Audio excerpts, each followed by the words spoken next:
A quick catch up on what we've done so far. Callum and I started stripping down the quad to the bare frame.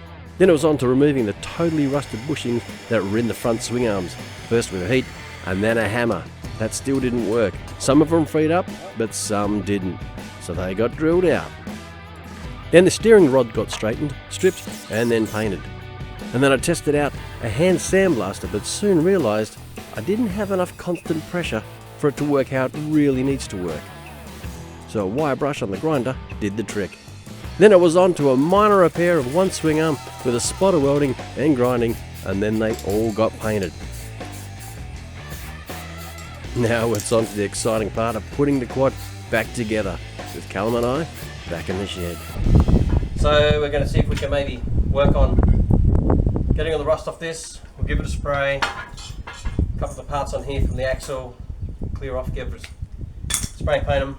I'm also just going to undo the wiring to the tail light, get out of this battery holder, and then work out what on earth we're going to do with that, because it's a little worse for wear. Anyway, let's dive into it. You ready? Okay. Yes, well, trying to get these screws out of this exhaust was just exhausting. Like it? Anyway, they just wouldn't budge. Tried one screwdriver with a hammer, and then I tried with another, but it just didn't work. What's with the bald patch? Anyway, there was only one solution that was going to work, and it wasn't a pair of multi-grips. Well, the screws are completely, totally rusted in. There is no undoing them, so we're going to have to grind them off. That's the only way we can do it, and hopefully I can get the threads out of the actual sockets that they're in. So let's do that.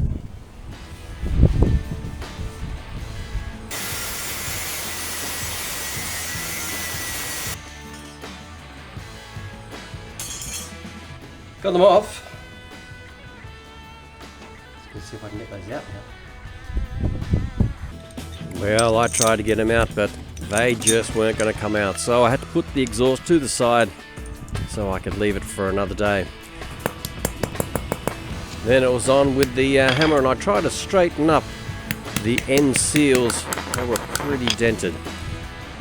Onto the wiring, and this took a fair amount of time, very carefully cutting away the old heat shrink and then using the soldering iron to disconnect the wires. Weirdly, someone previously had put the stoplight wiring through the battery box. That's certainly seen better days. Cutting up some heat shrink to obviously just put all the wiring back together so that it was a single loom again.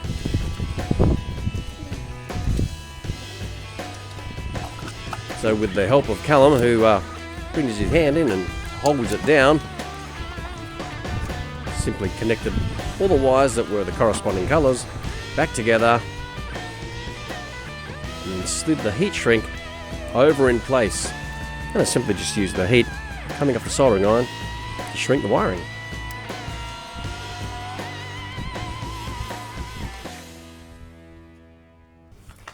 We've got all those bits separated. Now I'm just going to see if we can clean up these two axle pin covers.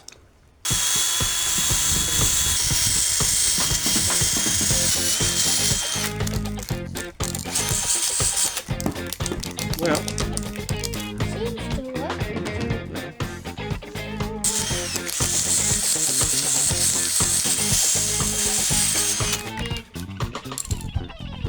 beautiful.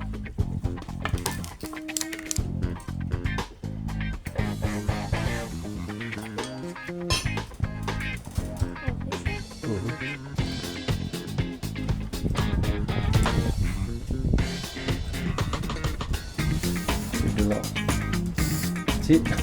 Too much is going to drip. I'll do this one to show you how.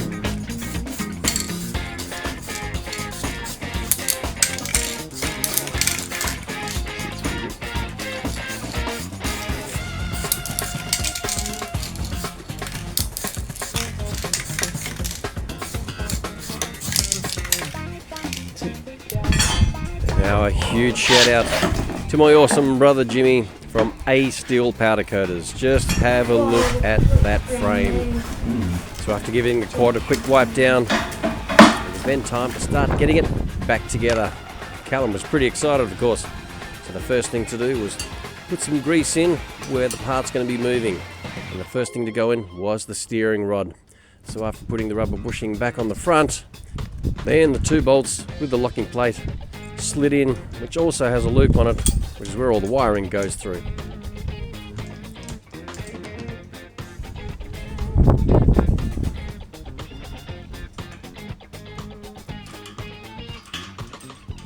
So just finger tight, put that in place just to get ready to be done up with a ratchet.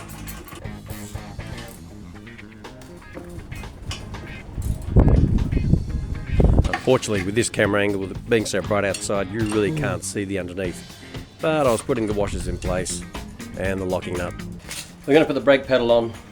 I'm actually changed my mind about the exhaust because it's so rusty, and I need to get a larger compressor. I'm actually just going to bite the bullet and get a larger compressor. So I've been on Marketplace and I've seen one now. I'm just going to see if I can get it. But I need something that's got far more oomph and a far higher constant pressure to be able to use the little sandblaster and die grinders and so forth that I forgot. I noticed ages ago when I bought the pneumatic rattle gun that I had to wait for the entire tank to be up, and then I only had like 10 seconds, if that, of high pressure speed to be able to use the actual rattle gun to undo the wheel nuts. So I realised a long time ago, but I haven't been able to do anything about it. So anyway, I got some circlips online from good old AliExpress. And while I was there, something else that I've always wanted, I never had, is a set of proper circlip pliers. So we'll give those a whirl now. Yep, another moving part. So put some grease on it. Just slide the brake pedal back in place, and then to use those circlips, use the new circuit pliers to open it up and put it in place. And then just used a Stanley knife just to slide it into the groove, and it just fits beautifully.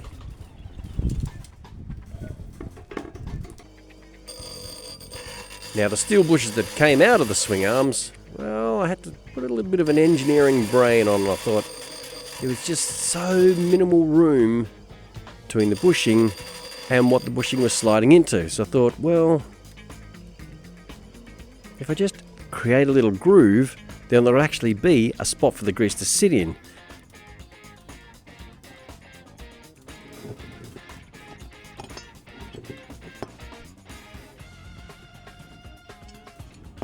And when you're actually putting the grease in through the grease nipples, which we're putting on, then there'll actually be a place for the grease to sit and for it to spread.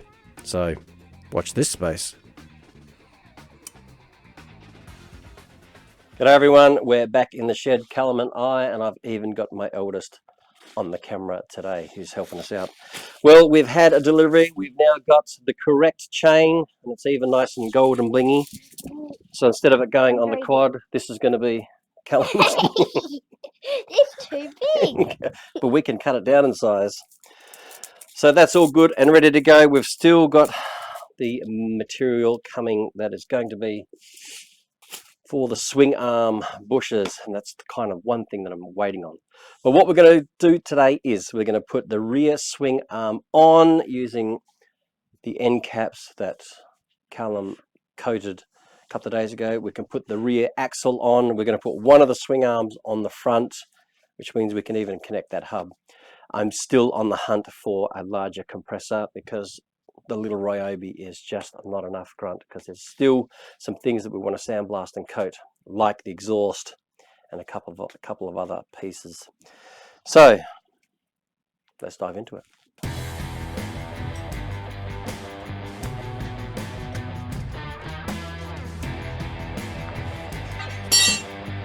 All right, we've got what we need.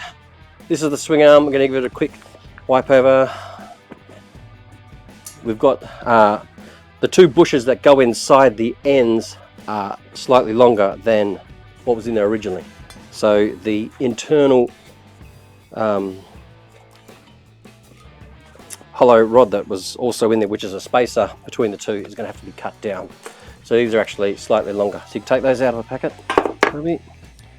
and then we can put in That sits that way. Let's find that rod, which is right here.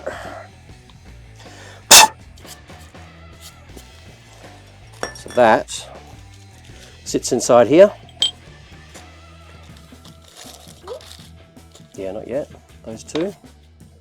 And those have got to go here. So these sit inside flush. Those two, and as you can see, that's too long because the other ones that were in there originally, because they all came apart, were a lot shorter. So we'll just cut this down to fit inside here. I mean, obviously we could cut the bushes down, but we want to maximise the bushes and not so much the spacers.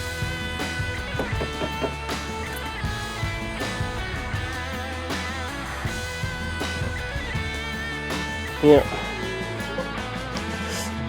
Right.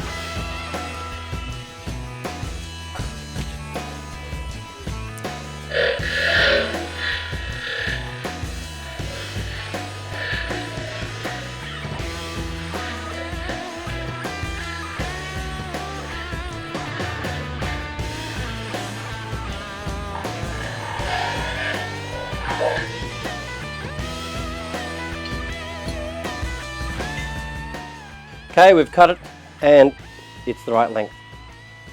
You ready to put it together? Alright, let's do that. So the first thing we can do is we can put one of these caps on after we put this in, with the bush in. Should be a little tighter, but I'm not concerned. Here, you're going to put this end on. Oh, does that? Oh, it just sits. I expected it to be tighter, but there you go. It's made to look like it's actually got a rubber seal inside, but it's not as tight as it should be. Never mind. You get the rod? Yep, put that in. And then the bush. And here's the other cap. Let's see if we can get that in. Right, take the nuts and the washer off of there.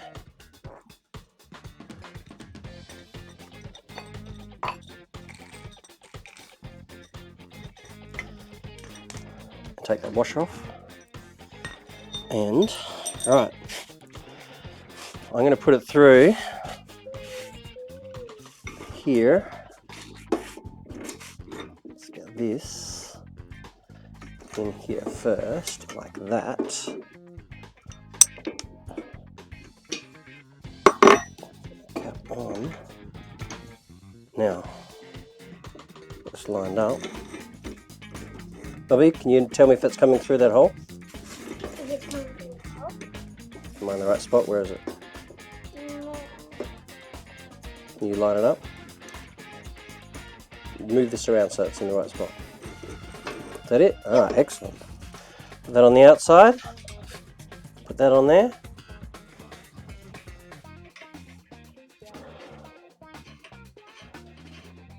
Right. Now we're just going to find the right size spanner and we can do it up.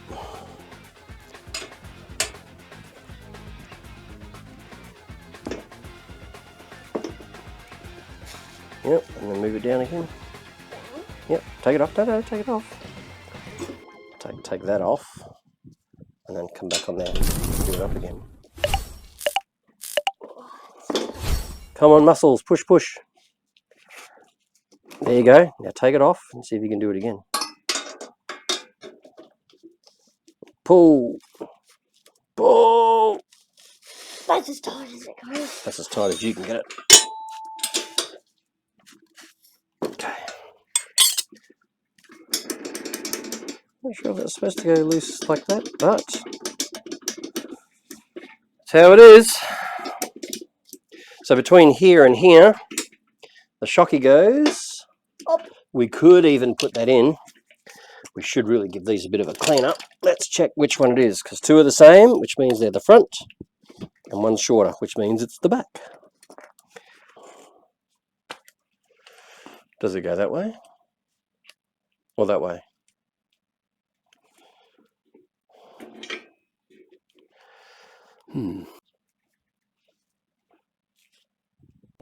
Okay, so luckily we've got a quad outside we can actually look at. This is at the bottom. Get this. bolt in here. Hang on. Yep. Can you do it? Yep. Oh, don't leave that back. You know, it might have been easier. We could have connected all of this to the axle first, and then put that on.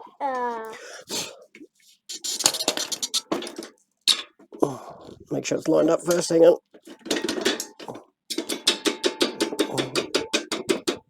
Is that lined up?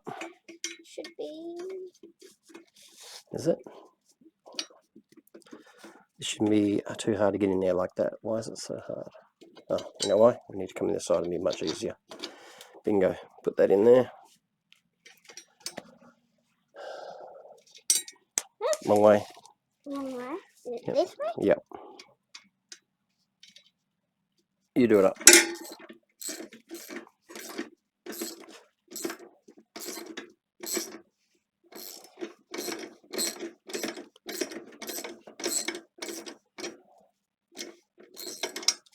You gotta make sure it stays on.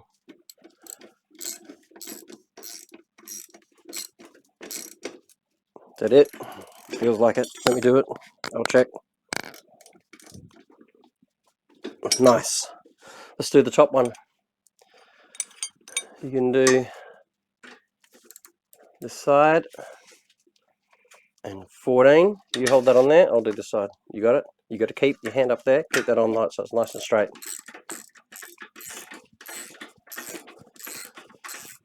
Wait till we get the air ratchet. Okay. Look at that. It's like I bought one. Alright. This is going to go on there. Going to make sure. So this is the brakes. This is where the brake piston goes. So it goes there. That's the brake piston. So that's how we know that this goes on this side. And that's where the brake caliper goes onto there. So with this, we've got a bolt up here. And then another bolt under there.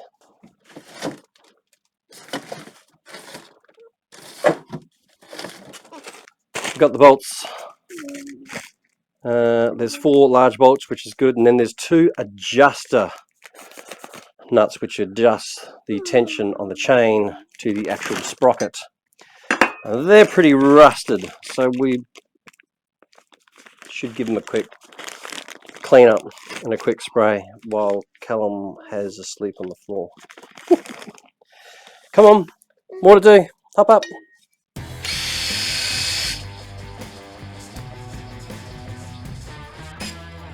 I don't know what it is, but there's something super satisfying about taking something that's dirty, old, rusty, whatever it might be, and bringing some shine and bringing it back into use. So we can put one of these on each.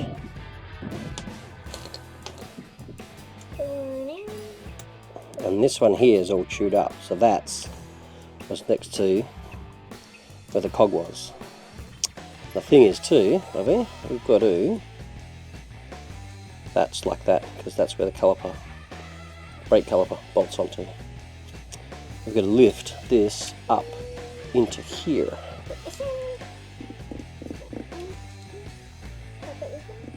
We might put the frame on the ground and then put that on. That might be easier. There we go. Okay. Alright, let's get this. Goes up here. Now, is this on the outside or the inside? There you go. It's going to go there. So, where's that? Not that one. That one. Now, hang on. Just do it by hand first. Through here. And we just got to line it up. Make sure it's...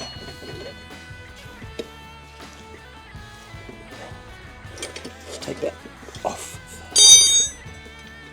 Let's make sure this one's in here first. Nice and easy. No, I need to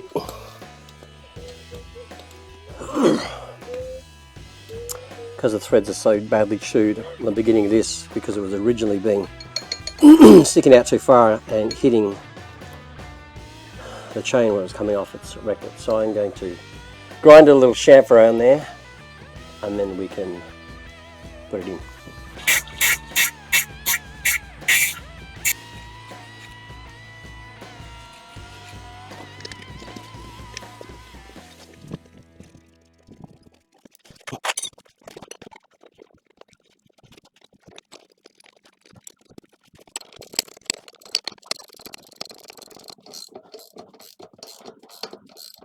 Oh, hang on. We've got to put the other rods in here first. Can't put the ones on the bottom yet. You have to take them out? Yep. Oh, oh, buddy, it only took a few seconds. Let's just do these up a little bit. A bit more.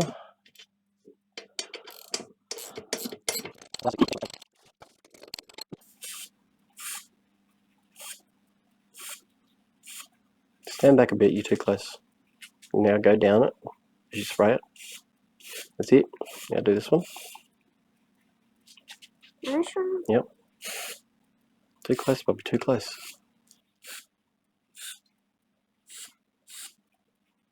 The other one.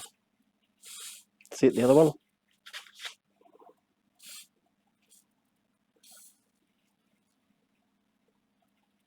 Yep. Yeah. It's so tough. Hurts my finger.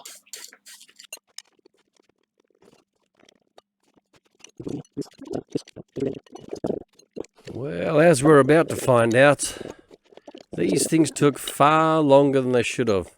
They're actually just a simple stone guard plate, one for the chain and one for the disc brake. But as you're going to find out, I soon realised that I don't remember this being that hard to take off. They were pretty easy. And this was proving to be far more challenging than it really should have. So,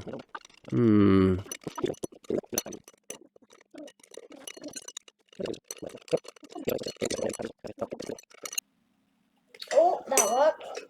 yeah, I think we're making it harder for ourselves. I think I've done it wrong. What wrong?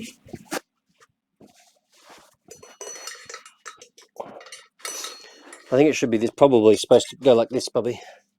And then you put the bolts in and from this side. Yeah. I think that would work too. What? Yep, the realization set in that it needed to be taken off. And even after spending the time that it took just to get those off, and then trying to look at it, there's something still wasn't right. As you're about to find out, I didn't even bother recording it. But yep, they had to come off again. I realized, even from that camera angle, something still wasn't right. This is why it's so important to take some pictures and realize how it's supposed to be done when you put it back together. Anyway, that's pretty much where it winds up for this video. And we're not too far away from getting the quad back together, let me tell you. Callum's more excited than anyone, of course. Anyway, I really appreciate you watching. Please comment, please like, and more importantly, please subscribe. And as you can see, this is how they're supposed to look back on the quad. Hit that subscribe button. I'm certainly hoping that you can help me out. Again, leave a like, leave a comment, and we'll see you on the next one.